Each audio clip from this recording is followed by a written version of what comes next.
Electron বিন্যাসের সাহায্যে পর্যায় সারণীতে মৌলের অবস্থান নির্ণয়।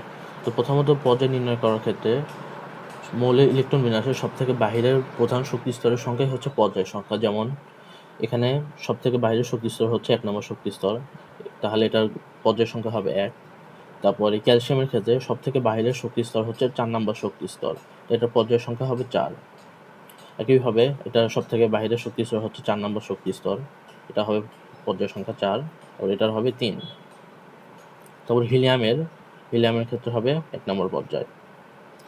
তারপর যে সকল মৌলের ইলেকট্রন বিন্যাসে এরকম কনফিগারেশন থাকবে, এরকম ইলেকট্রন বিন্যাস হবে, তাদের ক্ষেত্রে এস অরবিটালের ইলেকট্রন সংখ্যাই হবে গ্রুপ সংখ্যা। যেমন এখানে এস অরবিটালে একটা ইলেকট্রন আছে, তো এটা গ্রুপ সংখ্যা হবে 1। এখানে এস অরবিটালে আছে 2টা ইলেকট্রন, তো এটা গ্রুপ সংখ্যা হবে 2।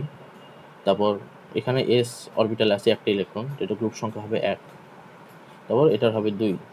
কিন্তু হিলিয়ামের ক্ষেত্রে ব্যতিক্রম দেখা যায়। হিলিয়ামের ক্ষেত্রে এটা 2 নাম্বার গ্রুপ হওয়ার কথা, কিন্তু হবে 18 নাম্বার গ্রুপ। কারণ এটা নিষ্ক্রিয় গ্যাসের গ্রুপে রাখার জন্য এটা 18 নম্বর গ্রুপে রাখতে হয়, যার কারণে এটা একটু ব্যতিক্রম দেখা যায়। আচ্ছা, তো এরপরে এস ও পি অরবিটাল যদি থাকে, এর মানে এই ধরনের কনফিগারেশন যদি হয় ইলেকট্রন বিন্যাসের ক্ষেত্রে, তাহলে পর্যায় সংখ্যা নিয়ম সবগুলো একই রকম, পর্যায় সংখ্যার জন্য আলাদা নিয়ম নেই। এটার পর্যায় সংখ্যা হবে 2, এটার পর্যায় 2, এটা 3, এটারও 3। তো এটার গ্রুপ সংখ্যা নির্ণয়ের ক্ষেত্রে এস অরবিটালের ইলেকট্রন সংখ্যা, পি অরবিটালের ইলেকট্রন সংখ্যা, এই দুইটা যোগ করতে হবে ও এর সাথে আরও 10 যোগ করতে হবে, তাহলে গ্রুপ সংখ্যা পাওয়া যাবে।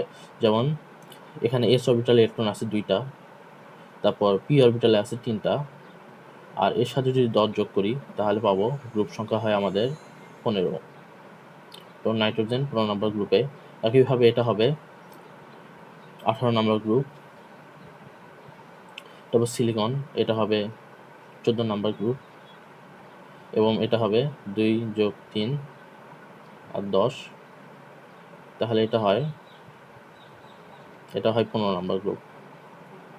এরপর ইলেকট্রন বিন্যাসে যদি এস ও ডি এই 2 অরবিটাল থাকে, মানে ইলেকট্রন বিন্যাসের কনফিগারেশন যদি এরকম হয়, তাহলে ইলেকট্রন বিন্যাস থেকে গ্রুপ নির্ণয় করার ক্ষেত্রে এস অরবিটালের ইলেকট্রন সংখ্যা ও ডি অরবিটালের ইলেকট্রন সংখ্যা, এই দুইটা যোগ করতে হবে। যেমন এখানে এস অরবিটালে আছে 2টি ইলেকট্রন, ডি অরবিটালে 2টা, তো 2 আর 2 যোগ করলে 4 হয়, এটা গ্রুপ সংখ্যা হচ্ছে 4।